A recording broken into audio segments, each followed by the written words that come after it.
유다가 예수님을 밀고 했습니다.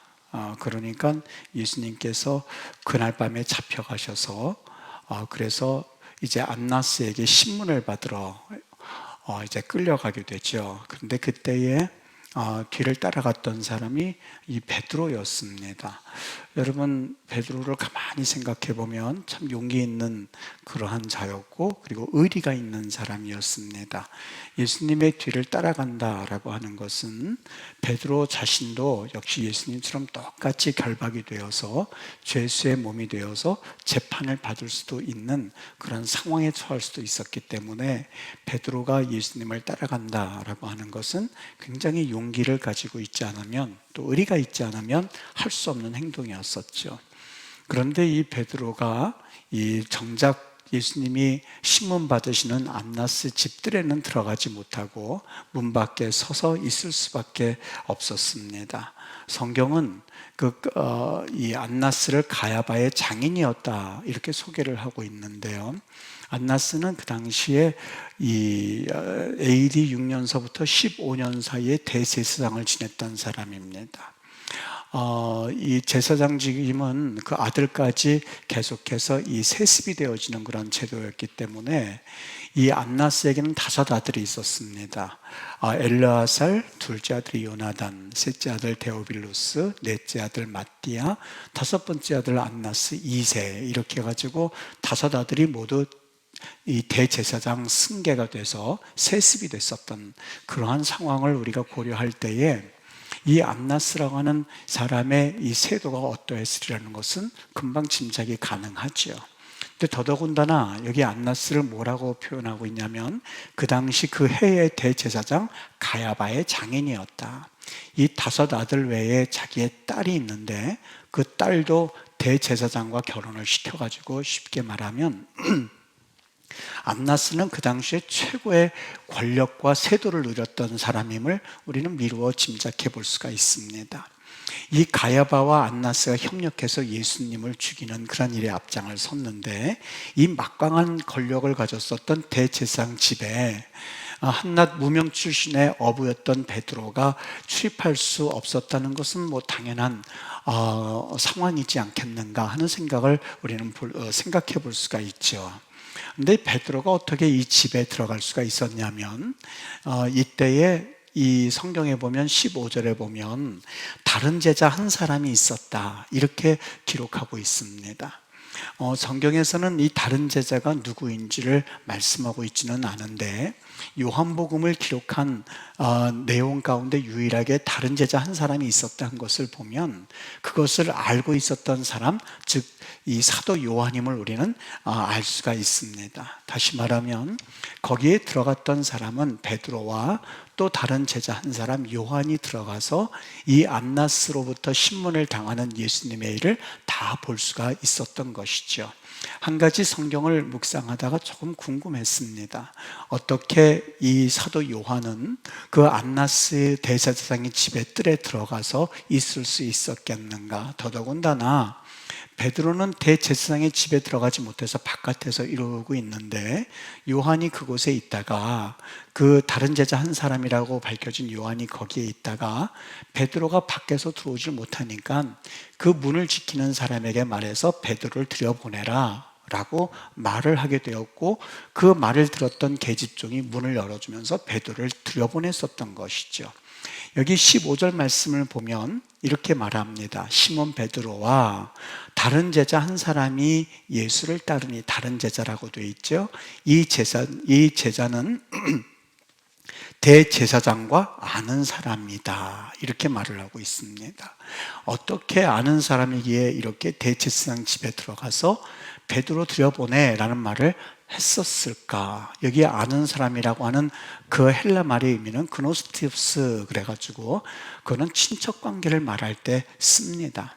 다시 말하면 이 사도 요한과 그리고 이 안나스와 두터운 관계, 이걸 따져보면 그 어머니들을 따져보면 혹시 그 PPT 만들었는지 보시면 여러분 저기 한번 잘 보시면 지금 사도 요한의 어머니가 있고 그리고 예수의 어머니가 있습니다. 2 사람은 이종사촌 관계이고 저기 예수님의 어머니가 이 예수님을 뵀을 때에 천군 천사가 뭐라고 그러냐면 내 친족 엘리사벳이 이런 말을 합니다. 즉 내 친족 엘리사벳도 늙어서 아들을 배웠다라고 하면서 엘리사벳과 예수의 어머니가 친족 관계인 것을 볼 수가 있죠. 엘리사벳의 남편 사가랴는 바로 그 당시 이 제사장이었습니다. 아비야 반열의 제사장이었습니다. 당연히 예수님과 이 사가랴와는 뭐 이모부가 되었든 고모부가 되었든 우리는 알 수가 없지만 먼 친척 관계임을 알 수가 있고, 그리고 저 사도 요한과 예수님은 이종사촌 관계이니까 사가랴와 어느 정도 관계가 있었을 겁니다. 됐습니다. 그렇다면 여러분, 그 제사장이 세습 단계에 이르게 된다면 이 안나스와 사도 요한도 우리가 성경에서는 정확하게 알 수는 없지만 어느 정도 모종의 친척 관계라든지 유대 관계가 있었을 거라는 생각이 들어요. 그러니까 이 사도 요한도 거기에 들어가 있을 수 있었던 거죠. 더더군다나 이 사도 요한의 아버지 세베대는 어부들을 거느리고 있었던 부유한 사람이었습니다. 그 당시 부유했던, 나름대로 이 큰 기침을 할 수 있었던 사람과 대제사장도 어느 정도 이러한 재벌들이 필요했으니 모종의 관계가 있었던 것을 감안할 때에 사도 요한이 안나스 집들에 들어가서 있을 수 있었던 것은 아마 이러한 잘 아는 사람이라 라는 그 한마디에 다 포함되어 있다는 그러한 생각을 해볼 수가 있는 것이죠. 우리는 여기에서 이 사도 요한도 그렇고 베드로도 그렇고 이 안나스의 집들에 들어가서 있는 것은 사실 잊을 수 없는 그러한 충격적인 일들을 그들은 가지고 있었습니다. 무슨 얘기냐면 예수님이 안나스에게 이제 신문을 받습니다. 대제사장 안나스 입장에서 보면 예수님이 그동안 자신들 이 종교인들에 대해서 참 미운 이야기들을 많이 했었습니다. 이를테면 이 재물들을 가져올 때에 재물들이 흠이 있다라고 하는 그런 제목으로 그들이 가져온 재물은 받지를 않고 자기들이 가지고 있는 재물들을 사게끔, 비싼 값에 사게끔 함으로써 나름대로 이윤을 취할 수가 있었거든요. 그런데 예수님이 이 모든 것들을 다 엎으시면서 내 아버지 집을 도둑의 구렬로 만들었다라고 야단치시면서 이것을 사실상 거부하셨던 분이 예수님이었습니다. 그 예수님이 지금 내 앞에 와서 재판을 받고 신문을 받고 있으니 이 안나스 입장에서는 얼마나 고소하겠습니까? 그런데 아무리 예수님을 신문해도 제목을 찾을 수 없었던 겁니다. 그래서 유일하게 찾은 제목이 뭐냐면 사도행전 6장 14절에 보면 첫 번째, 예수님께서 성전을 헐라 그 말을 했다는 거하고, 두 번째, 모세 준 율례, 규례, 즉 율법을 내가 바꾸겠다 한 그러한 이야기였습니다. 여러분 한번 여러분들이 판단해 보시죠. 예수님이 예를 들어서 어떤 큰 범죄를 했다면 에이 예수님 좀 지혜롭게 하시지 이렇게 말할 수 있는데, 안나스가 그 밤에 예수님, 그것도 율법에 어긋나는 일이었습니다. 밤에 다른 사람들을 신문하는 것은 율법에 어긋나는 일이었는데 어떻게든지 예수님을 책잡으려다 보니까 밤에라도 졸속으로 이 마녀 사냥을 하고 있었던 겁니다. 그래서 찾은 제목이 겨우 두 가지였습니다. 하나는 예수님이 자기의 입으로 성전을 헐라고 했다는 것과, 두 번째, 모세 율법을 바꾸겠다고 한 것 두 가지밖에는 없었거든요. 여러분, 이런 재판을 받고 있을 때에 예수님은 한 말씀도 하지를 않으셨습니다. 누가 나서야 됐을까요? 바로 베드로가 나서야 됐든 요한이 나서야 됐든, 아니 그렇게 재판을 하는 게 어디 있겠습니까? 어디 있습니까? 이런 말도 안 되는 재판이 어디 있습니까? 라고 하면서 누군가 두 주먹을 불끈 쥐고 좀 나서줘야 되지 않겠습니까? 베드로, 여기까지 쫓아온 것은 참 의리 있는 행동이고 귀한 행동이긴 하지만 쫓아오는 게 문제가 아니라 왜 쫓아왔겠어요? 예수님께서 그렇게 억울한 일을 당할 때에 한마디쯤은 거들었어야만 하는데 정작 나서야 할 때에 가만히 있었던 게 베드로의 모습이었었거든요. 여러분, 베드로가 왜 이런 이야기를 들을 수밖에 없냐면 분명히 예수님 앞에서 베드로가 한 말이 있습니다. 무슨 말이요? 모두 주를 버릴지라도 나는 결코 버리지 않겠습니다 라는 이야기를 모든 제자들이 다 보는 앞에서 모두 주를 이 사람들 다 버리고 저 사람들도 예수님을 버려도 나는 안 버릴 겁니다 말했던 게 베드로였었거든요. 그런데 그 베드로가 가만히 있었던 거예요. 예수님이 닭이 울기 전에 네가 나를 3번 부인할 거다 라고 말씀을 하셨고, 닭이 그때에 울었을 때에 베드로가 자기가 한 말이 생각나서 울었다라고 하는 안나스의 신문을 받던 그 장소는 사실 치욕의 장소였습니다. 어떻게 보면 밝히고 싶지 않은 사건이 있었던 것이 바로 안나스의 신문 안 받던 장소였었거든요. 여러분, 배교 행위와도 같은 이런 과오를 숨기고 싶은 것은 인지상정입니다. 그건 베드로뿐만이 아니라 사실 누구든지 사실 신앙생활을 하면서 숨기고 싶은 과거가 왜 없겠습니까? 먹지 말아야 할 것 여러분 먹은 적 있지요? 밝히 드러내셨습니다. 나 옛날에 지금도 먹지 말아야 할 건 먹고 다녀 밝히는 사람이 있어요. 어떻게든지 숨기려고 그러죠. 가지 말아야 할 곳 가는 곳 있죠. 그거 밝히고 있습니까? 아니요. 어떻게 쓰는지 누가 보더라도 내가 그래도 교회 집사인데 안 밝히려고 합니다.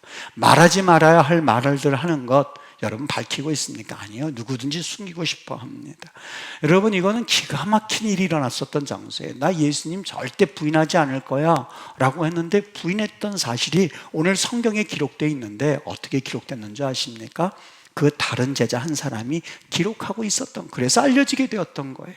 근데 여기 한 가지 참 궁금했던 게 있습니다. 그렇게 해서 기록된 것까지는 이해가 되겠는데 왜 굳이 이 사도 요한이 또 다른 제자 한 사람이 있었다는 것을 굳이 말하는 걸까? 나도 거기에 있었어 라고 하는 것을 왜 굳이 요한복음에서는 그 사도 요한이 밝히고 있었던 것일까? 그가 다른 제자 한 사람이 그런 말을 쓰지 않았다면 베드로 그런 일이 있었구나, 저 말만 앞세우는 놈 저런 놈이 있었구나 하고 그냥 그렇게 하고 말았을 겁니다. 그런데 그 베드로뿐만이 아니라 또 다른 제자 나 요한도 거기에 있었다라는 이야기를 함으로써 도대체 뭘 말씀하고 싶었던 것일까? 여러분, 여기에는 오늘 요한복음이 왜 쓰여졌었는가라고 하는 것들을 알려줄 수 있는 아주 중요한 의미가 거기 담겨져 있습니다.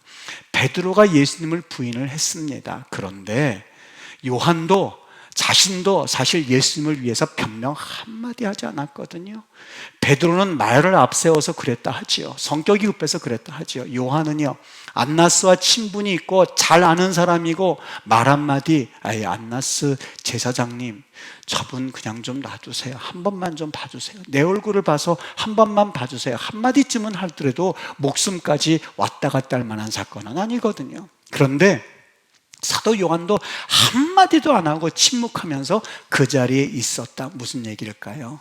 베드로만 부끄러운 행동한 것이 아니라 나도 똑같이 부끄러운 행동했습니다 하는 것을 그는 거기서 밝히고 있었던 겁니다. 우리는 조금 아까 이야기한 대로 내 약점을 숨기려고 하는 것이 인지상정입니다. 그리고 그 약점을 건드리면 우리는 과민 반응을 합니다. 어떤 사람은 외모에 대한 약점이 있습니다. 이를테면 여러분, 그냥 똑같은 이야기를 한다. 앞뒤 신수가 훤하네, 번쩍번쩍하네. 그러면 그거 들으면 기분 좋을 말이죠. 그런데 누가 기분 나쁘겠어요?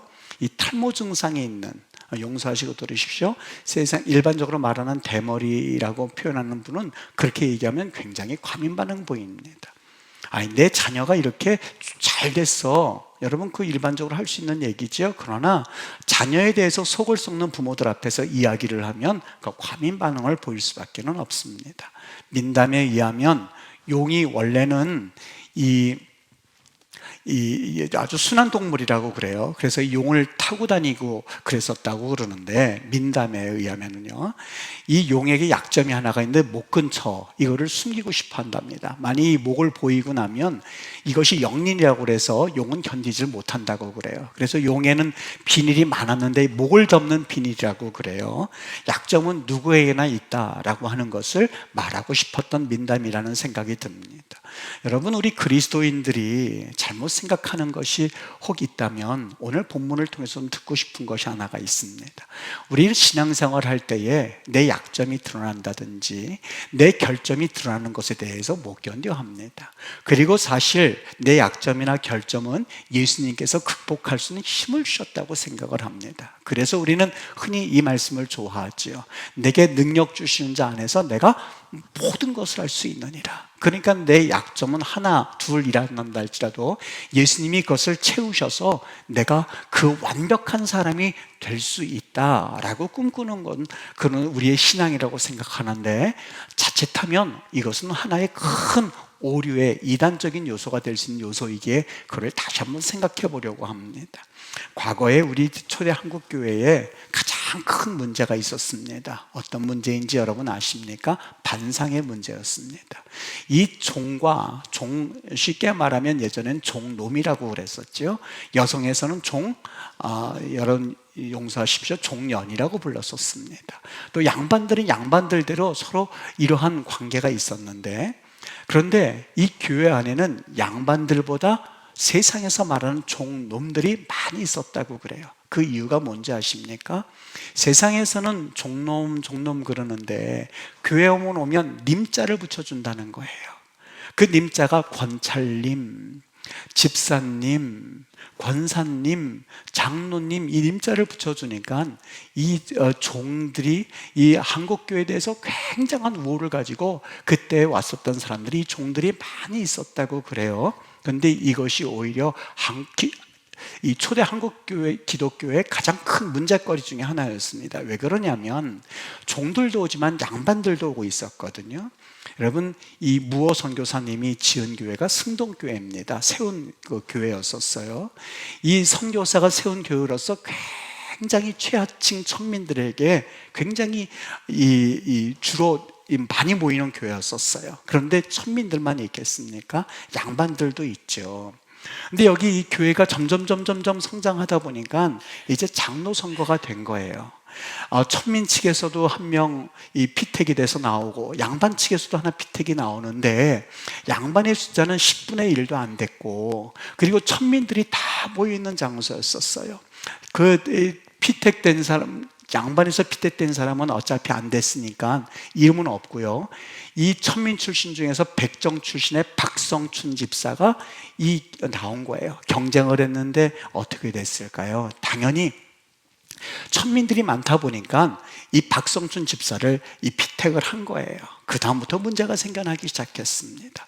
세상에서는 백정이고 또한 양반이고 하지만 교회 나오면 갑자기 신분이 것이 바뀌어진 거예요.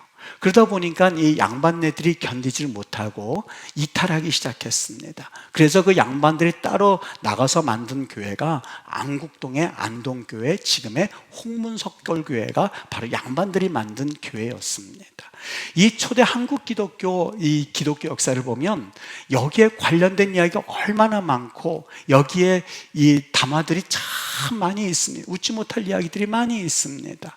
어느 것이 맞다, 어느 것이 틀리다 이야기가 아니라 오늘 그 안에서는 쉽게 말하면 그 여러 가지 이야기들 가운데 갑자기 이러한 신분 상승과 교회 안에서 이것이 신분일 수가 없는데도 그것을 뭘 이해한 분들이, 양반들은 양반들대로 나름대로 큰 기침을 하기를 원했었고, 그리고 이 천민들은 천민들대로 이제는 우리 교회 안에서는 이것이 바뀌었다 생각을 하니까 걸음걸이 훈련을 하기도 했었고, 여러 가지 이야기들이 많이 일어나기 시작했습니다. 여러분, 어느 게 맞겠습니까? 둘 다 틀립니다. 예수님 한쪽은 예수께서 내 신분을 바꿨다라고 생각을 착각하고 교회 안에서 행동하려고 했었고, 그리고 양반들은 양반들대로 아니 내가 어떤 사람인데 너희들이 세상에서는 어땠는데 인정 안 하는 양반들이 있다 보니까 한국 초대 기독교회가 바로 이 반상 문제로 인해서 아주 문제가 너무나 많이 있었습니다. 초대 기독교회에, 한국 기독교회에 문제가 있다면 반상 문제 이렇게 생각하면 될 만큼 정말 많았습니다. 여러분, 한번 잘 생각해 보시죠. 그 선교사님들이 뭐라고 이야기를 했었겠습니까?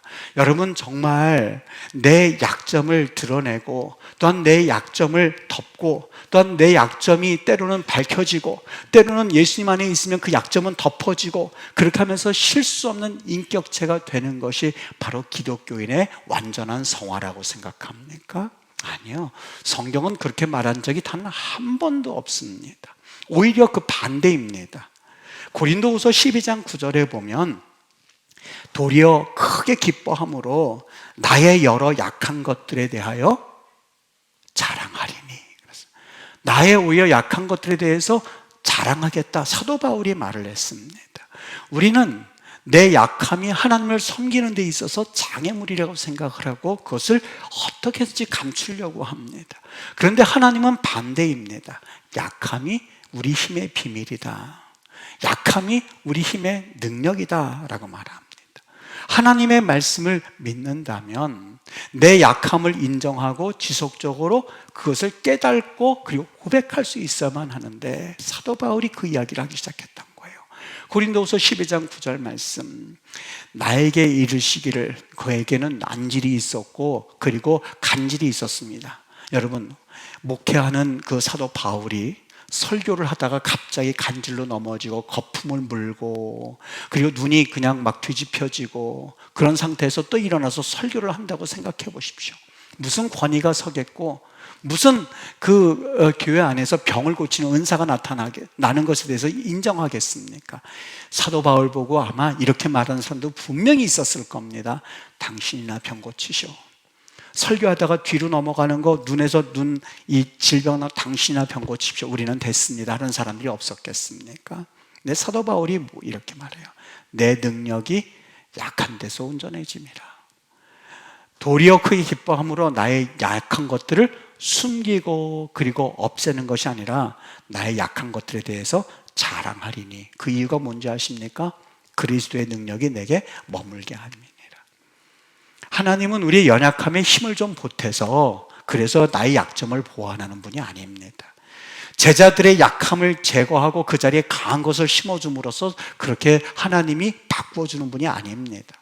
만약에 그랬다면 요한은 아마 그냥 베드로에 대한 이야기를 쓰면서 쓱 자기는 뒤로 물러갔을 겁니다. 나는 그 자리에 없었어 라고 말하는 것처럼 그렇게 말하진 않았다 한다 할지라도 그냥 베드로가 예수님을 3번 부인했어 그리고 말았을 겁니다.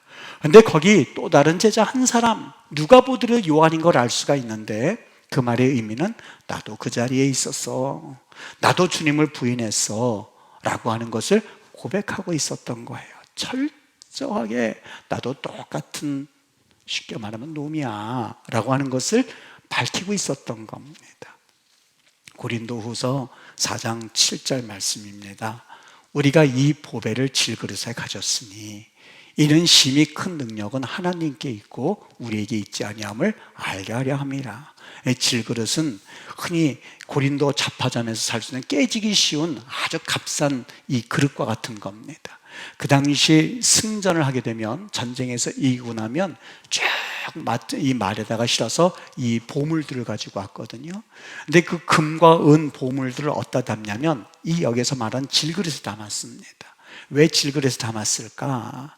여러분, 이 금과 은을 담는 그 그릇이 천하면 천할수록, 아주 보기 싫은 거면 보기 싫은 걸수록 금과 은이 돋보이게끔 되어 있거든요. 만일 은쟁반이나 아니면 유리그릇에 그걸 화려하게 담았다면 금과 은이 보이는 것이 아닌 이 유리그릇이 보였을 거예요. 그러니까 승전하면서 그들이 금과 은을 이 딜리버 할 때, 이 뭐라고 그러죠? 이 배달할 때에, 이 가지고 갈 때에 여기에 담겨져 있는 그 질그릇은 아주 선하고 아주 깨지기 쉽고 탁 해서 떨어지면 금과 은은 싹 남고 그것은 깨지기 쉬운 질그릇을 사용했습니다. 비로할수록 금과 은은 더 빛나기 때문에 그랬었던 것이죠. 여러분, 약함과 강함은 서로 반비례가 아니라 비례합니다. 약함이 더 약해지면 약해질수록 더 강하게 되어지는 원리입니다. 내가 강해지면 강해질수록 더 약해지는 원리가 성경에서 말씀하시는 이해할 수 없는 역설의 원리거든요. 그래서 사도 바울은 말한 거예요. 내 능력이, 내가 강하고 내가 좀 약점이 없고 내가 좀 완벽할 때에 예수님이 온전해지면 영광 받으시는 게 맞잖아요. 근데 그렇게 말씀하지 않아요. 내 능력이 약한 데서 온전해진다. 내가 약한 것들에 대해서 어떻게든지 고백 안 하고, 여러분 우리 구역에 보면 서로 잘 구역에 고백이 안 된대요. 왜요? 내가 약한 걸 말하면 저 사람이 뭐라고 그럴까? 아이, 내 자식이 지금 속썩이는 거 그냥 고백하면 저분들이 뭐라고 그럴까? 내가 못난 거 얘기하면 아이, 저분들이 무시하지는 않을까? 내가 약한 것을 다 드러내면 언젠가는 그게 교회에 다 밝혀지게 될 텐데 하는 것 때문에 자기의 연약한 것들은 얘기하지를 않아요. 자랑할 거, 좋은 거, 남에게 드러나야 될 것, 그리고 다른 사람이 알아줬으면 하는 것, 이런 것들만 얘기해서 자꾸 내가 포장되다 보니까 이렇게 구역 예배를 한다든지 소모임을 가지고 상처만 받고 오는 거예요. 여러분, 진리는 참 단순합니다. 사도 바울은 말합니다. 약한 데서 온전해짐이니라. 약한 것들에서 난 자랑할 거다. 왜요? 이유는 하나입니다. 그래야 그리스도의 능력이 내게 머물게 하려 함이다 라고 말하기 때문에 그렇습니다. 내가 아니라 하나님의 위대한 능력이, 그리고 내가 아니라 내 연약함이지만 그럴수록 여러분, 내가 바보 같고 내가 말을 하지 못하던 자고, 그래야 전도할 때 아니 저 말 못하는 저 사람이 어떻게 저렇게 말을 수월하게 하지? 사도 이 베드로가 그랬지 않습니까? 저 사람 원래 어부이지 않았을까? 말 못하는 사람 아니었나? 근데 어떻게 저렇게 하나님의 말씀을, 복음을 잘 전하지? 무슨 생각을 하게 됐을까요? 하나님이 위대한 분이시네. 이걸 드러낼 수 있지 않겠습니까? 여러분에게는 어떤 연약함이 있는지 좀 드러내야 되지 않겠습니까? 내가 화려한 것, 좋은 것을 통해서 하나님의 영광을 나타내기보다는 사도 바울은 그 역설의 원리를 너무너무 잘 깨달았어요. 나는 키도 작고, 나는 참으로 말하는 것도 둔한 자이고, 그리고 나는 때로는 간질도 있고 안질도 있고 사도로 쓰임받기는 너무나 부족한 자이지만 그걸 드러내고 나니까 하나님께서 영광을 받으시죠. 저렇구나. 여러분, 사도 요한이 왜 고백했는지 우리 한번 좀 정리했으면 좋겠어요.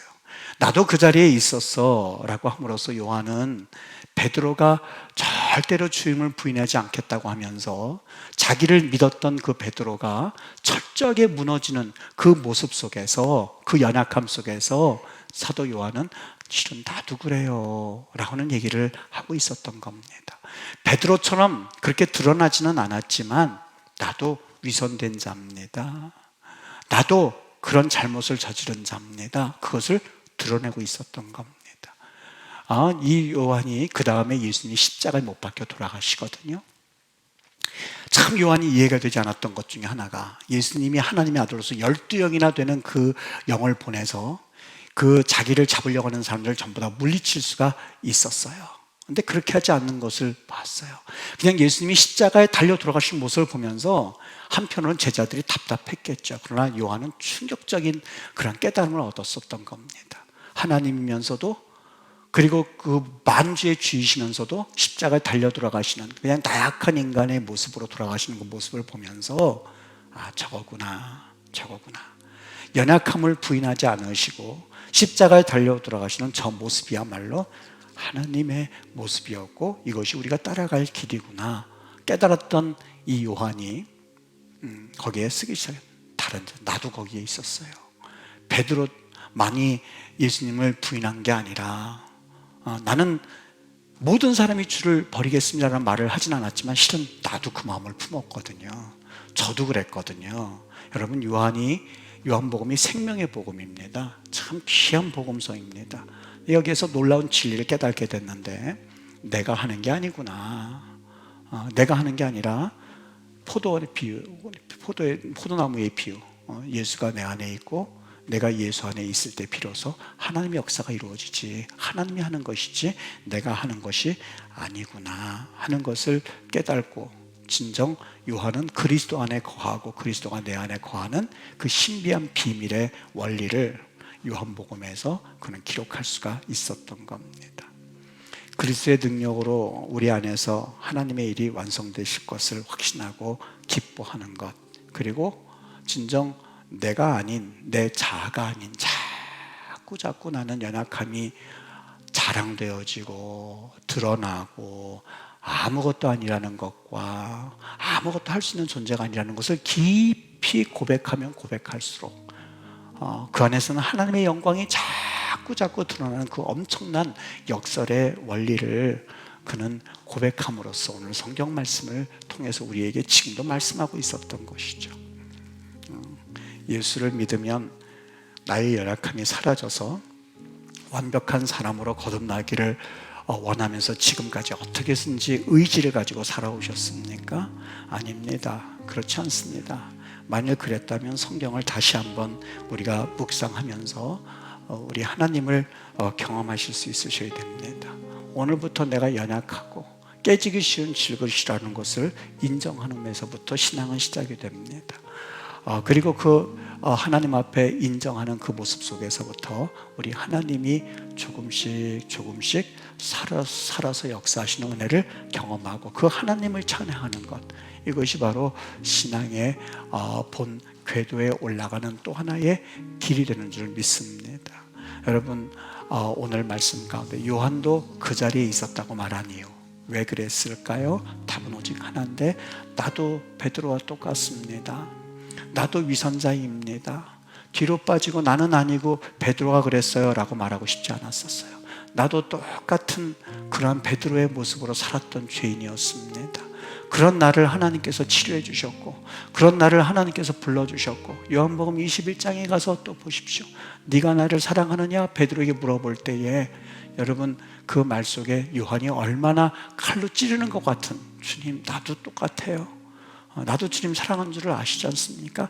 변명 한마디 하지 못했던 그 베드로가 회개함으로써 주님 앞에 나오는 내용이 바로 오늘 본문의 말씀입니다.